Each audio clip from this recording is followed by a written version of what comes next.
Hormuz நீரிணையில் போக்குவரத்து மீண்டும் முடங்கியது. தெஹ்ரான் மற்றும் வாஷிங்டன் தனித்தனி தடைகளை விதித்தன. வெள்ளிக்கிழமை ஈரான் நீரிணையை மீண்டும் திறக்கும் என்று அறிவித்தாலும் அமெரிக்கா ஈரான் துறைமுகங்களுக்கான கப்பல்களுக்கு பதிலளிக்கவில்லை. சனிக்கிழமை ஈரான் மீண்டும் மூடிய பின் அணுகும் எந்த கப்பலும் இலக்காக கருதப்படும் என்று எச்சரித்தது. ஞாயிற்றுக்கிழமை முதல் 4 கப்பல்கள் மட்டுமே இரு திசைகளிலும் கடந்துள்ளன என கிளெப்பர் நிறுவனம் தெரிவித்துள்ளது. அமெரிக்க படைகள் 27 கப்பல்களை திரும்பச் செல்ல அல்லது ஈரான் துறைமுகத்திற்கு திரும்பும்படி உத்தரவிட்டன.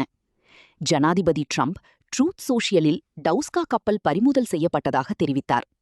ஈரான் தரப்பில் இந்திய கொடியேற்றிய 2 கப்பல்கள் மீது சுடுதல் சம்பவம் நடந்ததாக புதுதில்லி ஆட்சேபனை தெரிவித்தது. பிரெஞ்சு கப்பல் CME-CGM எவர்க்ளோட் தெரியாத பொருள் தாக்கியதாக UKMTO அறிவித்தது. Nova Crest, Action I, G Summer, ஸ்டார்வி போன்ற கப்பல்கள் கடந்த சில நாட்களில் சிக்கலான நிலையில் பயணித்தன. ஞாயிற்றுக்கிழமை குல்குல் 750க்கும் மேற்பட்ட வணிக கப்பல்கள், அதில் 350 எண்ணெய் எரிவாயு டேங்கர்கள் இருந்தன என ப்ளூம்பர்க் தரவு காட்டுகிறது.